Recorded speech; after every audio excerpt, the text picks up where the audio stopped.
Hello guys. So last time हम लोगों ने ये हेरिडिटी एंड एवोल्यूशन वाला लेसन कंप्लीट कर लिया था। I was suppose to send you notes जो मैंने सर को फॉरवर्ड कर दिए। सुनर और लेटर सर आपको वो जो भी नोट्स है वो ईमेल कर देंगे। So I have passed it to the sir, you will get it soon. Lenses के भी नोट्स मैंने सर को मेल कर दिए हैं। सो वो भी आप लोगों को मिल जाएंगे। उसके अंदर न्यूमेरिकल्स भी सॉल्व किए हुए हैं। So at any point you get stuck, so you will have something to refer. And guys please take it seriously, you have to study hard. और आप लोगों को प्रैक्टिस करते ही रहना है। स्कूल स्टार्ट नहीं हुई that does not mean, I mean to say physical school start नहीं हुई that does not mean कि you will not study, you have to study, at least you have chance। यानी आपका एटलीस्ट टाइम वेस्ट नहीं हो रहा है school जाने में और ये सब, तो आपके पास बहुत अच्छा चांस है। नहीं तो अभी तक कैसे होता है बच्चों के स्कूल जाने में, यानी बहुत ज़्यादा वो एग्जॉस्ट हो जाते हैं, long school hours. So at least you don't have that, you have time and you can focus on your studies। So come on, let's start with life processes in living organism। अब ये क्या है, part by part मैं points बताऊंगी, you listen to those points. अब ऐसे मत बोलना हम लोगों को इंग्लिश समझ में नहीं आती वगैरह। This is something important and please listen to it very carefully. Okay, so what are various systems of human body? So the various systems are, digestive, respiratory, circulatory, excretion, reproductive, and nervous system. So these are all important systems of the human body. What are autotrophs and what are heterotrophs? So those organisms which can produce their own food, like green leaf, or you can say the plants which are green in color, which has chlorophyll present in them, they can prepare their own food. Whereas those like these are heterotrophs. So sorry, autotrophs. So autotrophs are like those which can prepare their yani those who can prepare their own food. Whereas hetero is like dependent on autotrophs. So ऐसे you can say animals जो depend है किसी पे, सो उन्हें हम लोग बोलते हैं हेट्रोट्रॉप्स, ऐसा बोलते हैं। So what are the main sources of energy in human body? So हम लोगों को एनर्जी कहाँ कहाँ से मिलती है? We get energy from carbohydrates, fats, lipids, and this are the main sources of human body. So carbohydrates, proteins, fats, and lipids are the main sources of energy of human body. And which organelle is responsible for harvesting cellular energy? Mitochondria is responsible. So mitochondria is responsible for harvesting energy, that is storing and all things. Okay, so like from where do we get all this nutrients? We get it from plants. We get carbohydrates, proteins, fats, vitamins, minerals. Okay. mm, so what are the sources of carbohydrates? अगर आपको किसने पूछा तो ये आप लोगों को मालूम है, potato, sweet potato, sugar cane, jaggery, milk, fruits, ये जो सारे हैं, वीट, मेज, रागी, जवार है सगा, ये राइस, ये क्या है, सोर्सेस ऑफ कार्बोहाइड्रेट्स है। सो अभी what is difference between respiration at body level and cellular level, ये आप लोगों को आगे लगने वाला है। सो क्या डिफरेंस है? यू कैन से oxygen and carbohydrates are exchanged between body and surrounding. Okay, this is respiration. And in cellular respiration, food stuff are oxidized with or without oxygen.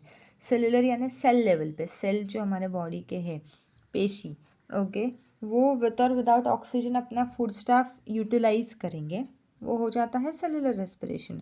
और जो हमारा रेस्पिरेशन है, normal inhalation and exhalation, is respiration. Okay, body level respiration, you can say. So what are the two methods of cellular respiration? This is aerobic and anaerobic.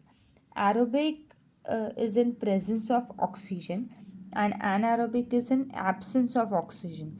अब anaerobic में भी दो है, एक है in absence of oxygen यानी total absence of oxygen, और एक है इन लैक ऑफ ऑक्सीजन यानी कम ऑक्सीजन में। सो ये दोनों एनारोबिक के केस में आते हैं। सो एनारोबिक यानी total lack of, you can say total absence of oxygen और lack of oxygen. Okay, so ये सारे हैं. अब so you know glucose. So glucose का फॉर्मूला क्या है? C6H12O6. So how many atoms of carbon? 6. H12O6. Okay.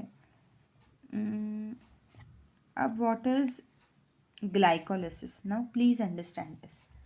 Glycolysis is breaking of carbon. Okay, glucose, glycolysis का मतलब है ग्लूकोज का ब्रेकडाउन होना. सो ग्लूकोज का ब्रेकडाउन होना यानी जो हमारा फॉर्मूला है वो क्या है? C6H12O6. ये ऐसे है. अब इस केस में ये जो कार्बन है ये ब्रेकडाउन हो जाएगा, ब्रेकडाउन हो जाएगा और 3 मॉलिक्यूल्स और 3 मॉलिक्यूल्स ऐसे आएगा. सो ये जो ब्रेकिंग ऑफ ग्लूकोज, लाइसिस का मतलब है ब्रेकिंग होता है. तो ये जो ब्रेकिंग है ग्लूकोज का, इसे हम लोग क्या बोलते हैं? ग्लाइकोलिसिस ऐसा बोलते हैं. ओके, सो इस प्रोसेस में क्या होने वाला है? ओके, ग्लूकोज क्या होने वाला है? ब्रेकडाउन होने वाला है. ओके, यू कैन सी मैंने यहाँ पे भी लिख के रखा है. ग्लूकोज क्या होने वाला है? ब्रेकडाउन होने वाला है. 3C यानी 6 मॉलिक्यूल्स है ना, 3 कार्बन ऐसे उसका क्या होने वाला है? ब्रेकडाउन होने वाला है. Okay, so this glycolysis is a first step. जो एरोबिक रेस्पिरेशन हो या एनारोबिक रेस्पिरेशन हो, is a first step of aerobic and anaerobic respiration. और ये कहाँ पे अकर होता है? It occurs in the cytoplasm. It occurs in the cytoplasm. In this process, see, a molecule of glucose is oxidized step by step in this process and 2 molecules of each. यानी अभी क्या होता है, क्या क्या मिलता है इसमें? इसमें पायरेविक एसिड मिलता है, ATP एडिनोसाइन ट्राइफॉस्फेट रिलीज होता है, NADH2 and water are form. अब NADH2 और FADH2 क्या है वो यहाँ पे उन्होंने फुल फॉर्म दिया है. निकेटामाइड एडिनाइन डाइन्यूक्लियोटाइड, और ये है flavin adenine dinucleotide. Okay, so ये NADH2 and FADH2, nicotinamide. So and water are form. Molecules of pyruvic acid. अब पायरेविक एसिड में कितने गए हैं? 3 कार्बन गए, दो पार्ट में गए ना. सो उसमें कितने गए? 3 carbon are formed in this process and are converted into molecules of, किस में कन्वर्ट होता है ये? acetyl coenzyme A, 2 molecules of NADH2 and 2 molecules of CO2 are released. So क्या क्या रिलीज हुआ? CO2 हुआ, 2 molecules of NADH2 क्या हुआ? इस प्रोसेस में रिलीज हुआ. ओके, ये आपको ऐसे ही लर्न करना होगा कि क्या हुआ. ये किस में होता है? साइटोप्लाज्म में अकर होता है. ग्लाइकोलिसिस में ग्लूकोज ऑक्सीडाइज्ड हो जाता है, कन्वर्ट होता है किस में? 2 molecules of pyruvic acid ATP, NADH2 and water are form. So अभी जो 2 मॉलिक्यूल्स ऑफ पायरेविक एसिड हैं, so molecules of pyruvic acid are formed in this process and are converted into. अभी ये जो पायरेविक एसिड में मिला था, यानी ग्लाइकोलिसिस, ग्लूकोज से हमको मिला था पायरेविक एसिड. पायरेविक एसिड किस में कन्वर्ट हुआ? एसिटल कोएंजाइम A में हुआ, 2 मॉलिक्यूल्स ऑफ NADH2 मिला इसमें, और कार्बन डाइऑक्साइड क्या हुआ? रिलीज हुआ. शायद आप लोगों को समझ में आ रहा है. ग्लाइकोलिसिस ये कहाँ पे होगा? साइटोप्लाज्म के अंदर होगा. ओके, इसमें ग्लूकोज ऑक्सीडाइज हो जाएगा. ऑक्सीडाइज होके हम लोगों को क्या क्या मिलेगा? 2 मॉलिक्यूल्स ऑफ पायरेविक एसिड मिलेगा, ATP मिलेगा, NADH2 और वाटर. ये सारी चीज़ें फॉर्म होगी. अब जो 2 मॉलिक्यूल्स ऑफ पायरेविक एसिड मिला था वो किस में कन्वर्ट हो जाएगा? वो कन्वर्ट हो जाएगा एसिटल कोएंजाइम A में, और 2 मॉलिक्यूल्स किसके मिलेंगे? NADH2 के, and 2 molecules of CO2 are release. Okay, next, tricarboxylic acid cycle. So ये क्या है? ट्राई कार्बोक्सिलिक एसिड साइकिल, इसे क्रेब्स साइकिल भी कहा जाता है, और ये सेकेंड स्टेप है. फर्स्ट स्टेप कौन सा था? ग्लाइकोलिसिस. सो ये सेकेंड स्टेप है ऑफ एनारोबिक रेस्पिरेशन. अब ये साइटोप्लाज्म में हुआ ग्लाइकोलिसिस. अब ये किसके अंदर एंटर करने वाले हैं? माइटोकॉन्ड्रिया के अंदर एंटर करने वाले हैं. ओके, सो एक्चुअली ऐसे होता है कि ग्लूकोज ऑक्सीडाइज हो जाता है और पायरेविक एसिड में कन्वर्ट होता है. पायरेविक एसिड एसिटिल कोएंजाइम A में कन्वर्ट होता है और वो एंटर करता है माइटोकॉन्ड्रिया में. बराबर ना? ऊपर क्या हुआ था, ग्लूकोज से 2 मॉलिक्यूल्स ऑफ पायरेविक एसिड मिले थे, 2 मॉलिक्यूल्स ऑफ एसिटिल कोएंजाइम ए मिले थे, ये CoA कोएंजाइम ए। अब ये किसके अंदर एंटर करेंगे, माइटोकॉन्ड्रिया के अंदर एंटर करेंगे। ग्लाइकोलाइसिस किसके अंदर होती है, साइटोप्लाज्म में, और ये प्रोसेस किसके अंदर होती है, माइटोकॉन्ड्रिया के अंदर। Okay, it occurs in the mitochondria. So अब ये जो थे cyclic chain of reactions called as, ये हाँ, अब ये देखो acetyl part of acetyl coenzyme A, यानी ये जो एसिटल कोएंजाइम ए जो है ये फॉर्म हुआ था, इसमें का एसिटल पार्ट निकल जाता है। Okay, is completely oxidise through this cyclic process and फिर क्या क्या मिलेगा अपने को, CO2, H2O, NADH2 and FADH2 are derive. क्या हुआ, एसिटल कोएंजाइम, देखो पायरेविक एसिड से हम लोगों को क्या मिले थे, 2 मॉलिक्यूल्स ऑफ एसिटल कोएंजाइम है। सो एसिटल कोएंजाइम ए, अभी ये जो भी फॉर्म हुआ था इसमें का ट्राइकार्बोक्सिलिक एसिड साइकिल में क्या होता है, इसका एसिटल पार्ट निकल जाता है, यानी वो पूरा ऑक्सीडाइज हो जाता है, और फिर बाद में किस में कन्वर्ट हो जाते हैं ये, CO2, H2O, NADH2 and FADH2, ये सारा फॉर्म होता है। Okay, this is all form during tricarboxylic acid cycle. यानी साइटोप्लाज्म में ग्लूकोज ऑक्सीडाइज हो जाता है, 2 molecules of pyruvic acid acetyl coenzyme A में। ये जो कन्वर्जन है एक्चुअली पायरेविक एसिड का एसिटिल कोएंजाइम ए में, ये ना ही साइटोप्लाज्म में होता है और ये ना ही माइटोकॉन्ड्रिया में होता है, ये इनके बीच में होता है। और जैसे ही वो एसिटिल कोएंजाइम ए में कन्वर्ट हो जाता है पायरेविक एसिड, वो किस में एंटर कर देते हैं, माइटोकॉन्ड्रिया, और उसमें का एसिटिल पार्ट ऑक्सीडाइज हो जाता है, और ये सारे क्या होते हैं, बाहर रिलीज होते हैं ना, ये सारे क्या हो जाते हैं, फॉर्म हो जाते हैं। ओके, सो एक्सप्लेन, लाइक अभी यहाँ पे इलेक्ट्रॉन ट्रांसफर चेन है, वो भी एक इम्पॉर्टेंट है। अब आप लोगों को एक क्वेश्चन आता है कि explain how ATP is form during this electron transport chain, transfer chain, या एक्सप्लेन क्रेब्स साइकिल, ये तो बहुत ज़्यादा इम्पॉर्टेंट है। एक्सप्लेन ग्लाइकोलाइसिस, ये ऐसा है। तो ये जो उन्होंने स्ट्रक्चर बताया ये माइटोकॉन्ड्रिया का है। माइटोकॉन्ड्रिया 2 मेम्ब्रेन में होता है, ये ऐसे अप्स एंड डाउन्स है, ये यहाँ पे साइटोप्लाज्म है, और उन्होंने एक्सप्लेन किया है। ओके, माइटोकॉन्ड्रियल मैटर बोलते हैं इसको, फैटी एसिड्स वगैरह ये एक्सप्लेन करते हैं।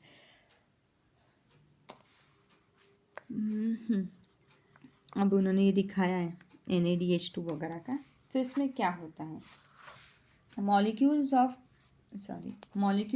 NADH2 and FADH2 form during all the above process, यानी ऊपर के प्रोसेस, यानी कौन सी प्रोसेस, ट्राइकार्बोक्सिलिक एसिड में हम लोगों को NADH2 और FADH2 फॉर्म हुए।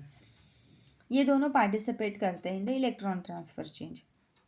Due to this 3 molecules of ATP are obtained from each NADH2 molecule, यानी NADH2 molecule में से कितने मिलते हैं हम लोगों को, 3 ATP ऑप्टेन होती है, और FADH2 में से कितनी होती है, 2 ATP मॉलिक्यूल होती है। बिसाइड्स ATP और क्या क्या मिलता है, water molecules are also formed in this reaction. Electron transfer chain is operated in mitochondria only. This completely takes place in mitochondria. Thus, a molecule of glucose is completely oxidized in aerobic respiration, and molecules of CO2 and H2O are produced along with energy. So, tricarboxylic acid में हम लोगों को NADH2 और FADH2 मिला था। अब वो कहाँ पे है, माइटोकॉन्ड्रिया के अंदर है। सो NADH2 से कितने ATP रिलीज होंगे, 3, FADH2 से कितने होंगे, 2। अपार्ट फ्रॉम दिस और क्या क्या रिलीज होगा, वाटर वगैरह भी फॉर्म हो जाएंगे। ओके, और ये कम्प्लीटली किसके अंदर टेक प्लेस करती है, that takes place only in mitochondria. Okay, so ये इम्पॉर्टेंट है। सो ये फुल फॉर्म्स है, even those full forms are important, आप लोगों को पूछ सकते हैं।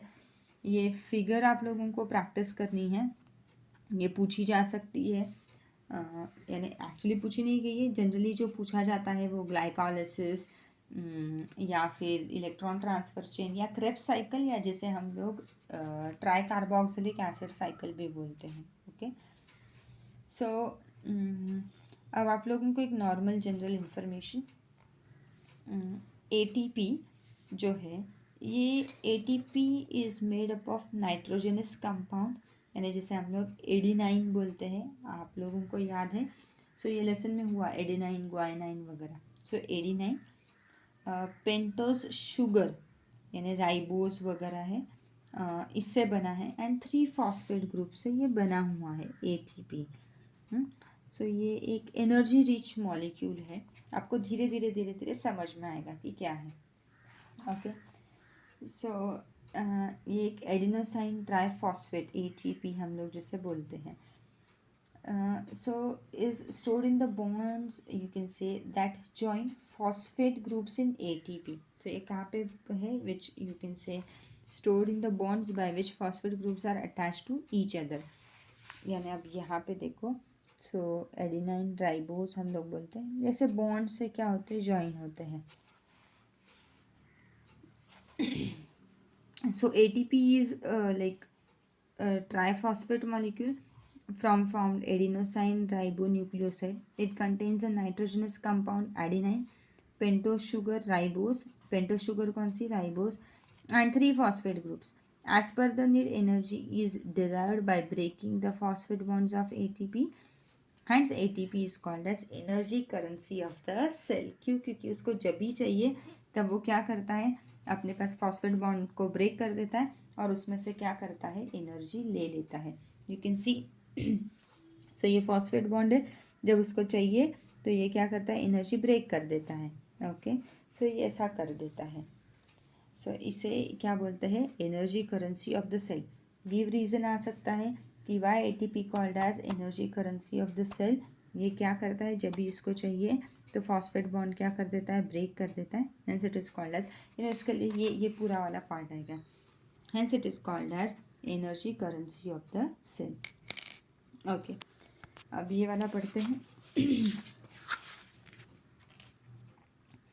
If there is insufficient amount of carbohydrates in the body due to exception, यानी जब हम लोग फास्ट वगैरह करते हैं ना, या कभी कभी जब हमको बहुत भूख लगती है और हमारे आसपास खाना नहीं है या खाना बना नहीं है, सो ऐसे केस में क्या होता है, then lipids and proteins are used for energy production.